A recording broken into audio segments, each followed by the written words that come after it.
Okay, shares and debentures है, shares and debentures को हम लोगों ने पेड किया 1 अप्रैल को. It means we can say that our PC is settled on 1 April. Okay, if PC is settled on 1 April means we have to pay interest on PC from for the month of Jan, Feb and March only. Okay, अब इसके अंदर pre post में divide करते हैं 1 1 1, that is 2:1. तो interest on PC कौन सा ratio के ऊपर फाइंड आउट होगा? क्लियर हो गया. तो जितना भी इंटरेस्ट ऑन परचेस कंसीडरेशन 9000 का अमाउंट है, देखिए नहीं है, इस 9000 को हम लोग 2:1 के ऊपर डिवाइड करेंगे. आप डिवाइड कर सकते हो तो बाद में करेंगे. 3 as well as what 6000 and 3000 आएगा पहले क्लास करके देखिए. ठीक है. ओके, नेक्स्ट वन आगे का इंटरेस्ट 6 ये तो हो गया. Interest 6% per annum was paid on PC from 1st Jan to the date of settlement. ये तो हम लोगों ने कैलकुलेट कर दिया, वही दिया. इंटरेस्ट 6% का है, पीसी के ऊपर हम लोग 6% का इंटरेस्ट कैलकुलेट कर रहे हैं जनवरी से लेके सेटलमेंट डेट तक. और जनवरी से लेके सेटलमेंट डेट कितना है? 1 अप्रैल है. ओके, तो अगर आप इंटरेस्ट कैलकुलेट करके भी देखते हो, समझो आपने डिसाइड किया कि कैलकुलेट करके देखते हैं, that is interest on PC. PC का अमाउंट कितना था? 6 लाख. उसके ऊपर 6% एंड ओनली फॉर 3 मंथ्स, जनवरी फरवरी मार्च करके देखो. 6 lakh into 6% into 3 divide by 12, 9000 आएगा मेरे ख्याल से. आया 9000. तो ये इन्फॉर्मेशन हमारे लिए एक्स्ट्रा का इन्फॉर्मेशन, और उसको हम लोगों ने ऑलरेडी स्प्लिट करके रख दिया. ओके, तो ये हम लोगों को करने का एक्चुअल में ज़रूरत नहीं है. हाँ, मतलब उन्होंने इन्फॉर्मेशन दिया है कि हम लोगों ने पीसी जो निकाला, पीसी के ऊपर का इंटरेस्ट 6% का है जो जनवरी से लेकर सेटलमेंट डेट तक पेड किया. तो ऑलरेडी इसका अमाउंट 9000 कैलकुलेट करके दिया है, उसको करने का जरूरत नहीं. ओके, एंड 9000 को डिवाइड किया उसके खुद के ratio. Okay, next one furniture was sold on 1st Feb. अब सोचो, फर्नीचर को आपने 1st Feb को सोल्ड किया, तो 1st Feb is in which period? Pre period और पोस्ट पीरियड? टाइम रेशियो में देख लो, फटाक से पता चलेगा. प्री में आता है. ओके, तो फर्नीचर से रिलेटेड ऊपर कुछ इन्फॉर्मेशन है क्या? हाँ है, loss on sale of furniture. तो अगर हम लोगों ने एसेट्स को सेल किया प्री में, तो इसका लॉस भी कहाँ जाएगा? प्री पीरियड में. तो ऊपर जाके loss on sale of furniture के बाजू में लिखना, क्या लिखोगे? Next, interest on investment was in the respect of the investment made in the 1st April. Okay, interest on investment के ऊपर एडजस्टमेंट आया. What they say that interest on investment we are receiving at the time of investment is made by company on 1st April. आपने investment कब किया? अप्रैल को किया. तो when you getting a interest on investment it is from April to December. जनवरी फरवरी मार्च का इंटरेस्ट तो मिलेगा ही नहीं, तो ये कहाँ जाने वाला है? पोस्ट में आएगा. क्लियर है. तो एक्चुअली हम लोगों ने डिसाइड किया था कि it will be in a time ratio, but according to adjustment this is in the post ratio. Clear है, मतलब पोस्ट में जाएगा, क्योंकि जो इन्वेस्टमेंट आपने किया उसका डेट पोस्ट पीरियड का डेट है 1st April, जो पोस्ट में आता है. इसके लिए पूरा अमाउंट पोस्ट में जाएगा. तो प्री पोस्ट टाइम रेशियो में जाएगा. Number of staff in the pre-incorporation period was 10 and it is increased to 15 in the post-incorporation period. Assume the rate of payment is the same in all cases. मतलब number of staff change हो गया. तो number of staff का information है, means we can say that there is an effect on the salary. Salary के ऊपर effect हो जाएगा. जी. But write down the month. बोलो चलो. Adjustment. Salary को टिक करके रखना. Month बोलो January, February, March, April, May, June, July, August, September, October, November and December. Okay, now they say that number of staff in the pre-incorporation period was 10. So pre-incorporation period में each and every month में we are having a 10 people as a working as a staff. 10 number of people. In the after the pre-incorporation period post में this staff increased to 15. मतलब ये कितना बन गया? 15 number of people are there as a working person. हाँ ना? अब pre post में डिवाइड करेंगे, यहाँ पे कितना आएगा? 20. और 10 into 15 150. Ratio 2:15. तो सैलरी को कौन से रेशियो के ऊपर डिवाइड करेंगे? 2:3. देन तो सैलरी आपको डिवाइड किया जाएगा 2:15 के ऊपर, बिकॉज प्री पीरियड में we are having a number of peoples 10 है, तो ये 10 मंथ है, 10 पीपल्स है दोनों मंथ में. पोस्ट पीरियड में ये सैलरी के जो पर्सन है, नंबर ऑफ एम्प्लॉयज इंक्रीज हो गया 50. तो पुट किया, प्री पोस्ट में डिवाइड किया, रेशियो खत्म. Rent up to 31st October was 18,000 per annum, after which it is increased to 36,000 per year. ये भी नॉर्मल है. चलो देखते हैं कैसे. पहले तो बताओ ये एडजस्टमेंट किसके ऊपर है? रेंट के ऊपर. क्या इन्फॉर्मेशन है? Rent up to what? 31st October कितना है? 18,000 पर एनम है ना? तो पर एनम को हमेशा we have to find out per month. तो 18,000 divided by 12 how much?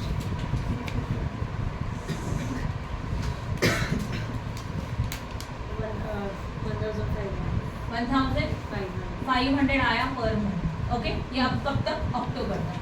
Then after 31 अक्टूबर कितना था ये? 36,000 अगेन पर एनम।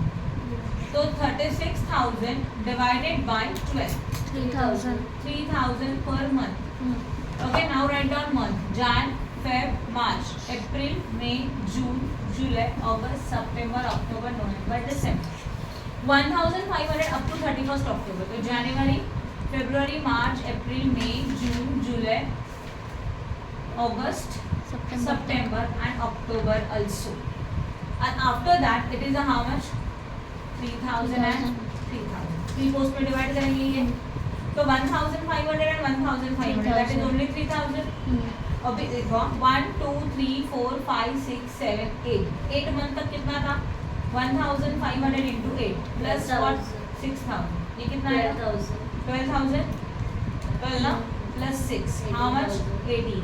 तो पोस्ट पीरियड में rent will be 18 and pre period में कितना हो जाएगा? 3. दोनों मिलके 21 रेंट है क्या? चेक करो क्वेश्चन में है।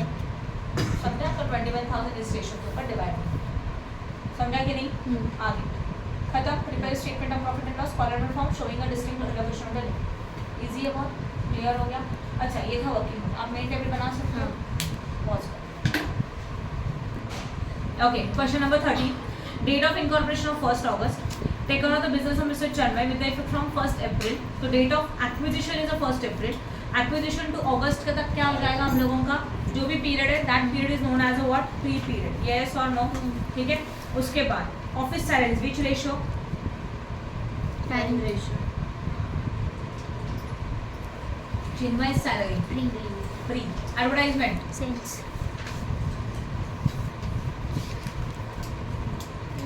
Stationery. Time. Printing and stationery. Time. Travelling expenses normally sales, क्योंकि ट्रैवलिंग हम लोग एज्यूम करते हैं कि ऐसे एक्सपेंसेस है जहाँ पे सेल्समैन सैलरी होता है ना, उसके लॉजिक से, तो नॉर्मली इसके ऊपर एडजस्टमेंट रहेगा ही रहेगा। तो फिलहाल इसको सेल्स रेशियो लिखते हैं। Office rent time, electricity charges time, director fees post, auditor fees post, bad debt sales, commission on sales sales, preliminary expenses post and debenture interest post. Then next credit side पहले cover करते हैं, gross profit sales ratio and share transfer fees what post. After that next one interest on capital.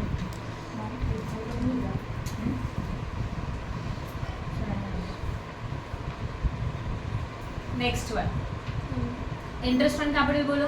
Time आएगा क्या? Interest on capital के ऊपर शायद adjustment हो तो देखेंगे बाद में। अगर नहीं रहेगा तो उसको प्री में लिखेंगे। क्यों? क्योंकि इंटरेस्ट ऑन कैपिटल मतलब हम लोगों ने एज्यूम किया normal capital, that is a partners capital. Share capital के लिए शेयर कैपिटल वर्डिंग होता है ना, और उसके ऊपर इंटरेस्ट नहीं जाता, डिविडेंड जाता है। तो इंटरेस्ट ऑन कैपिटल मतलब लाइक पार्टनर्स आर देयर, उसके ऊपर का इंटरेस्ट है, तो प्री में जाना चाहिए। डिवेंड डेप्रिसिएशन टाइम, नेट प्रॉफिट आने वाला आंसर। चलो करें अभी फटाफट।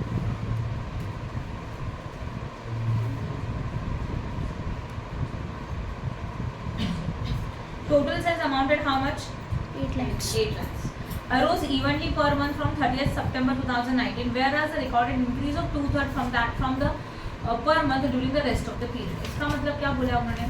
पर मंथ है अप टू सितंबर तक हमारा सेल्स पर मंथ सेम था, दैट इज 1,111, एंड उसके बाद ये सेल्स 2/3 से इंक्रीज हुआ, तो 1 and 2/3। तो अगर हम लोग सेल्स रेशियो के बारे में सोचें, सी फर्स्ट हम लोग निकालते हैं टाइम रेशियो, बाद में निकालते हैं, पहले सेल्स रेशियो। सेल्स रेशियो के लिए मंथ बताओ कहाँ से शुरू हो रहा है, कौन से मंथ से टेकन हो रहा है, बोलो। What is the date of acquisition? Acquisition 1st April. बोलो 1st April. Okay, then incorporation 1st August. 1st August and year ending is what? 31st March. मार्च। चलो कैलकुलेट करो फिर, अप्रैल मई जून जुलाई 4 मंथ, एंड अगस्त सितंबर अक्टूबर नवंबर दिसंबर Jan Feb and March 8, that is 1:2। ये समझ में आ रहा है? Second one sales ratio. Sales ratio के लिए अगेन अप्रैल मई जून जुलाई अगस्त सितंबर अक्टूबर नवंबर दिसंबर Jan Feb and March. They say that up to 30th September it will be arose evenly, मतलब equal, अप्रैल मई जून जुलाई अगस्त सितंबर। After that it is increase of 2/3, तो ऑलरेडी का 1 तो है बट उसके साथ 2/3 से इंक्रीज हुआ, तो each and every month 1 2/3, then 1 2/3, again 1 2/3 and again 1 2/3.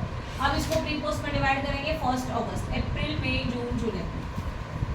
अब करते हैं कैलकुलेशन. ये 4. नाउ लिसन, 1 2 3 4 5 6 7 8, ये 8 मंथ. और ऊपर से 2 + 2 + 2 कितना होता है? 6 ना.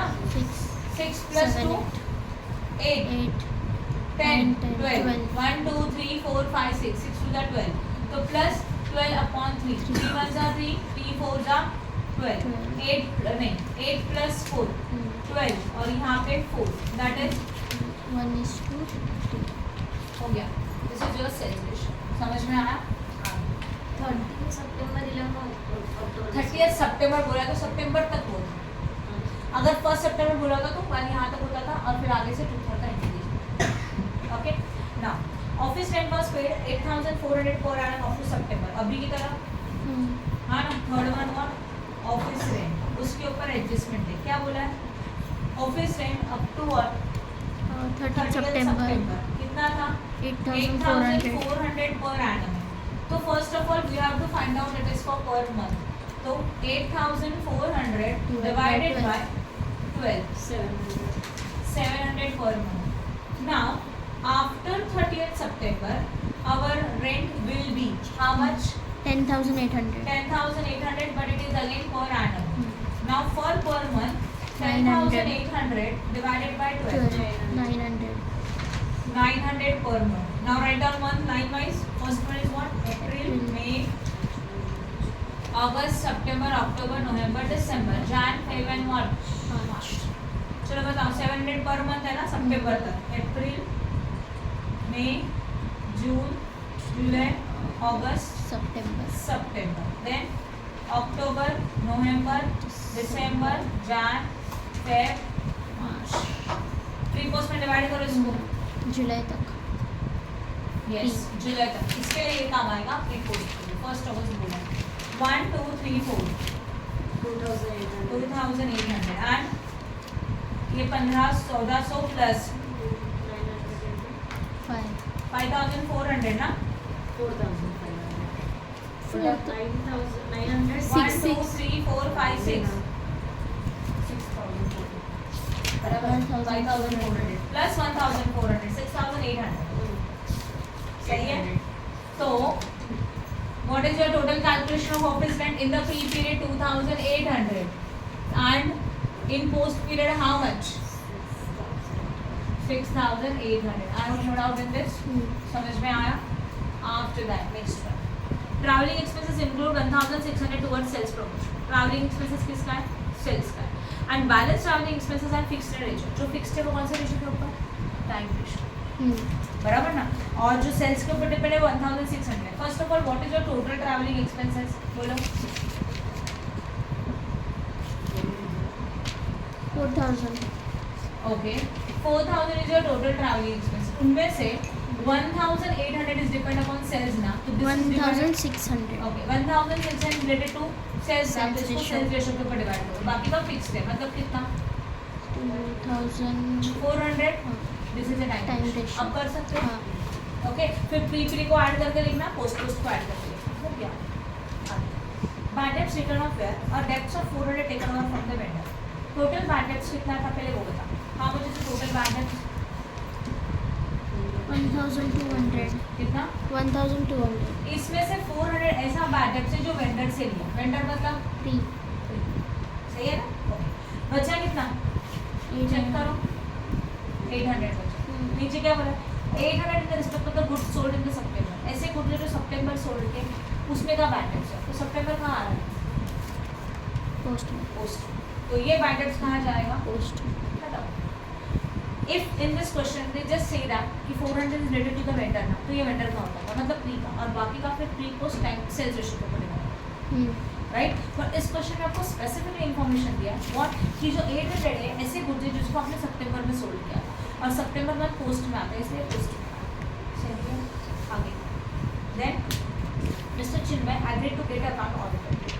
मिस्टर चिन्मय भी गुड्स को ऑडिट कर रहा है, मतलब अकाउंट्स को ऑडिट कर रहा है. Audit fees मतलब free ये है. ऑडिट फीस टाइम रेशियो के ऊपर डिवाइड होगा क्योंकि प्री पोस्ट दोनों में आएगा। कंपनी में तो हो ही रहा है, एज वेल एज चिन्मय भी कर रहा है, तो प्री पोस्ट में भी आने वाला है। तो प्री पोस्ट टाइम रेशियो होगा। Depreciation include 600 acquire in the post acquisition period. Total depreciation में से 600 पोस्ट का है, राइट? तो remaining is in time ratio P and post, right ना? Allocated other expense and income in the appropriate manner, वो तो हो गया, कर सकते हैं वाला समझा? Any doubt in this? S Brothers got taken over the Sundaram Limited as on 1st May 2016. However, the company was incorporated on 1st Feb. Incorporation कब हो रहा है? फर्स्ट बिजनेस को टेकन ओवर कब किया? मई में।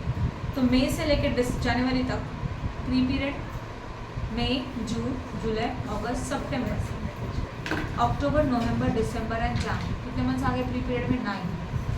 एंड फरवरी एंड मार्च कहाँ पे गए? पोस्ट। ये टोटल 12 मंथ्स का सम नहीं है, समझ में आ रहा है?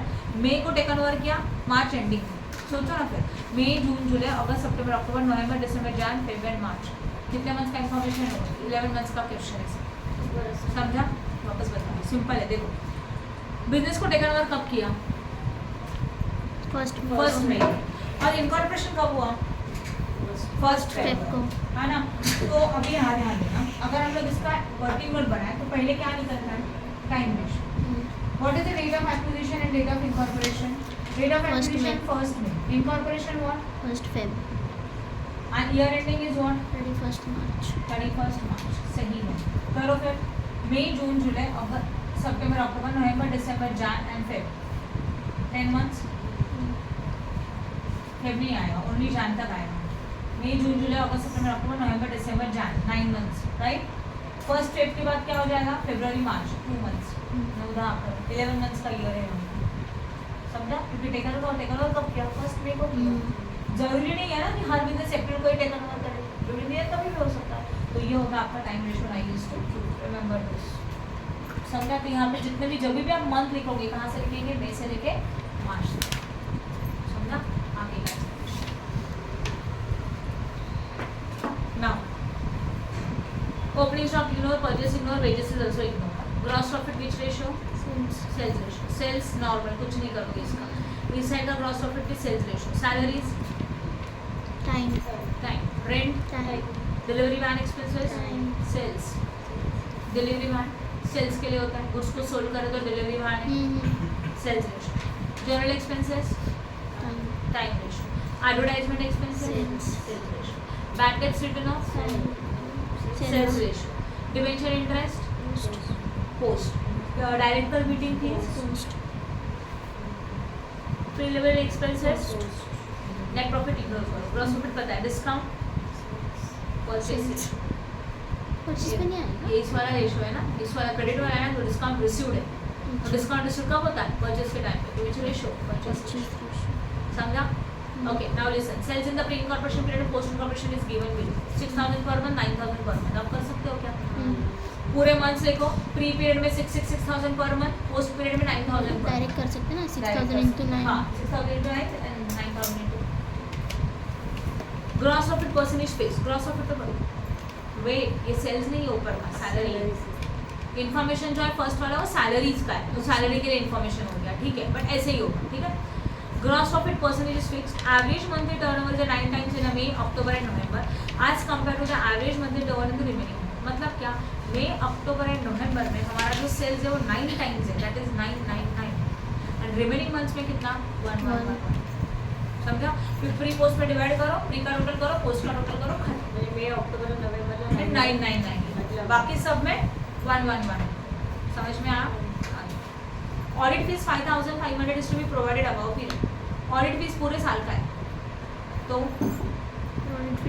टाइम रेशियो के ऊपर जाएगा, बट कहाँ जाएगा? पीएनएल के डेबिट, मतलब पीएनएल के एक्सपेंसेस। ऊपर दिया नहीं है ना? नहीं दिया है ना, तो नीचे दिया उन्होंने 5,500 है करके, तो वो भी लिखेंगे। किसमें जाएगा? Time ratio. And now last one, rent of the debit side is after subtracting rent received 4,000 per month from December. मतलब क्या? डेबिट साइड में जो रेंट है उसमें से रेंट रिसीव्ड माइनस है। If there is a rent received ना, then there is a income, हाँ या ना? Okay, Rent on the debit side is after subtracting rent received 4,000 per month from 1st December 2016. इसका मतलब जो रेंट अब debit में है उसके ब्रैकेट में देखो ना क्या वर्किंग इन्फॉर्मेशन लिखा है, रेंट नेट बोलेंगे ना, कितना अमाउंट है उसका 39,000 और ये 39,000 का रेंट ऐसा रेंट है कि जिसमें से ऑलरेडी रेंट रिसीव्ड माइनस है। रेंट रिसीव्ड कितने मंथ्स के लिए चेक करो जरा, दिसंबर 1 दिसंबर से लेके 4,000 पर मंथ। तो अगर हम लोगों को फाइंड आउट करना है रेंट रिसीव्ड तो 4,000 इनटू दिसंबर, जैन, फेब, मार्च, कितने मंथ्स हो गए 4 मंथ। तो 4 4 का व्हाट 60। तो एक्चुअल देखा जाए तो rent paid is equal to 39,000 plus 16,000, क्योंकि टोटल रेंट जो भी पेड था उसमें से rent paid minus received minus करके लिखा था। तो this is your total rent paid, how much 55,000 हमारा टोटल रेंट पेड है, जो कि हम लोग कौन से रेशियो के ऊपर डिवाइड करेंगे, टाइम रेशियो। अभी और एक कंसेप्ट आना रेंट रिसीव्ड, श्रुति आर्यन सर का थामाऊं ना, रेंट रिसीव्ड कितने का है देखो आर्यन, रेंट रिसीव्ड कितने का है बोलो 16,000 है। अब ध्यान दो 16 को प्री पोस्ट में डिवाइड करना होगा। कब से पेड किया आपने इसको, December, Jan, Feb as well as what March, हाँ या ना। इसको प्री पोस्ट में डिवाइड करेंगे तो ये डेट है, तो ये 2 मंथ, ये भी 2 month, 2 and 2 that is what 8,000 as well as what. तो ये जाएगा प्री पीरियड में और ये कहाँ जाएगा, मतलब इस क्वेश्चन में एक था रेंट पेड, एक था रेंट रिसीव्ड। रेंट पेड में से रेंट रिसीव्ड माइनस करके पोस्टिंग किया था, बट एक्चुअली वैसे नहीं होना चाहिए। Rent paid PNL debit and rent received कहाँ जाना चाहिए, पीएनएल क्रेडिट, इनकम में, राइट ना। तो हम लोग उसको करेक्शन कर रहे हैं। जो रेंट पेड था कितना था 39, उसमें से कुछ तो अमाउंट ऑलरेडी माइनस था, कितना 16,000, उसको ऐड करके total rent paid is 55,000, expenses में जाएगा टाइम रेशियो के ऊपर, खत्म। अभी rent received is also there, it is received from 1 दिसंबर, तो 16,000 का रेंट मिल रहा है, प्री पोस्ट में डिवाइड करेंगे टाइम रेशियो के ऊपर और जाएगा इनकम में, हो गया। ये इसका अंदर का एक न्यू पॉइंट है, बाकी सब कॉमन है इसमें। पॉज करो।